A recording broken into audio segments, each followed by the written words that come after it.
you've been on Twitch, you've been around for a lot of metas. One of those metas was the Rust meta. I remember the days of XQC battling and mauling, Summit 1G going crazy, and of course Shroud bodying people with snipers and ARs. No, I don't play Among Us. I only play real games. Then there was the Among Us meta. You know what I mean? Ludwig coming up, Saikudo coming up, all the homies being homies, more molding, more accusations. Just it was going crazy. The Among Us meta was sus, if you will. Right? Bad joke. I know. Don't worry about it. We're moving on. The next meta that came out of there, like a dark horse in the race, was the hot tub meta.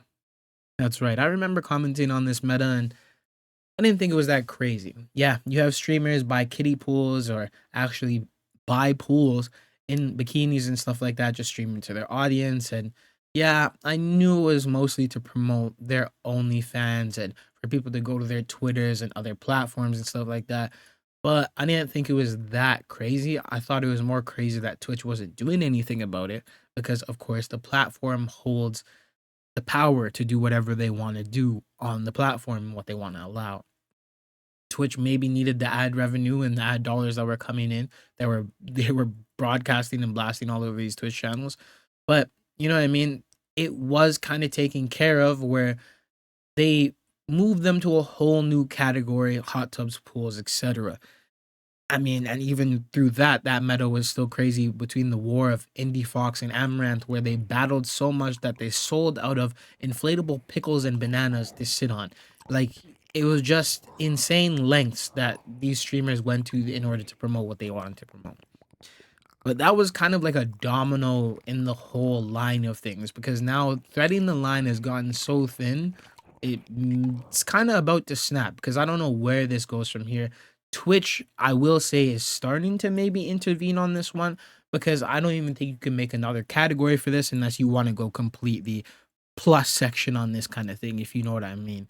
Because the new meta is the topless meta. What is the topless meta? Well, I'll tell you. This is streamers, mostly OnlyFans, models, actresses, whatever you want to call it. They come to Twitch and they're basically topless. They maybe have pasties on. Maybe they're even wearing a shirt that kind of keeps things together in a way. But they're essentially topless to the point of collarbones or showing some of the cleavage. Yes, this is not against TOS, but they're essentially giving off the vibe that they're naked by doing things like this for subs and bits. Like, anxious today. You know what I mean? Titan, thank you for the tier 3. Thank you. I just want to relax today, so I don't really have any, like, sub goals or anything like that. That's right, shaking the titties every time they get subscribed to. This meta is insane. I'm not gonna lie. This one is wild. Now, I love me a pair of titties. I'm pretty sure everybody, men and women alike, like a good set of titties. Okay? I'm not opposed to it. But titties have a time and place, and I don't think this is the time and place for them, honestly. Like, keep that where it needs to be kept, because like you can go live on OF, you can go live on all these other sites where that's allowed, and honestly people go and sign up for it. But I get it, you're going to be drowned out in a sea of people that are doing the same thing like you. You're coming to a website where, yeah, the just chatting section is for just chatting, but you're flooding the section in order to use this as something where you'll be seen more than other places. It's a marketing tactic. What's that noise? What's that noise? It's my cock. Now, bad press and good press for these models is all they need, because the good press they're going to get is from within their circles. If they do good performances, have good videos, have good content in that circle. I'm being objective here, just explaining the real details, right? They're going to be looked at as prominent content creators. Some of them even win awards for these kind of things within their respective communities, right? But then you come over to something like Twitch and you do these kind of streams, and it's just kind of like, okay, the press you're going to get from this is obviously negative, But that negative press is only a positive for them. Why? Because it feeds ad dollars if people aren't willing to pay. Whether they're coming to the stream, the pre-roll ads are already on, so you're already giving like 69 cents to every like one of these streamers that you're coming to, right?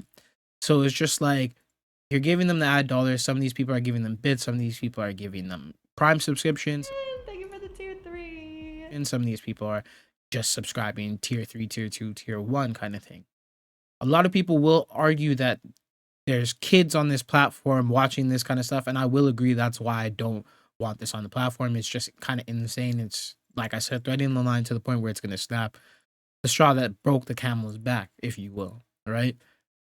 But the demographics of Twitch aren't only just these young people, and that's another side to this problem where it's just like there's a reason why these streamers are getting like 7K to 10K people watching them at a time. It's because there's people who are very much so interested in this.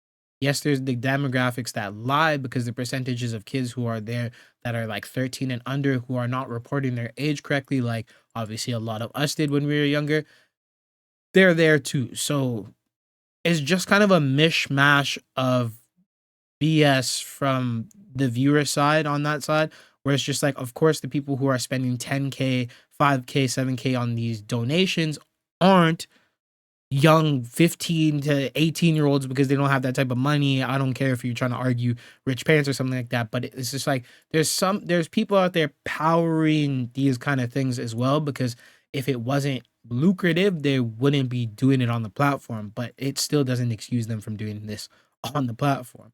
The negative press that they're receiving as well isn't going to do much to them, because if they get banned, which they are, and I'll talk about in a minute, they'll just go to Kick.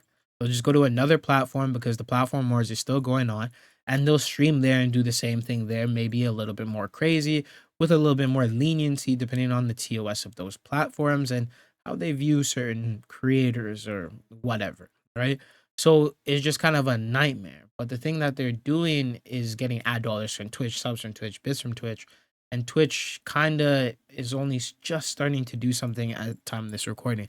They've banned two of the streamers that are doing this, that being Asian Bunny X and Morgpie, two prominent creators within their fields, right? But I don't know. I don't know if this is going to continue because there's already so many more creators doing it. I think this is just the warning shot. Hopefully it's the warning shot that takes it all out and wards everybody off, right? Because this meta is kind of insane, man. I'm a fan of some good old boobies, okay? But man, this one's a little greasy for me, man. Like, comment, subscribe. I do these videos all the time. What's that noise? What's that noise? It's my cock.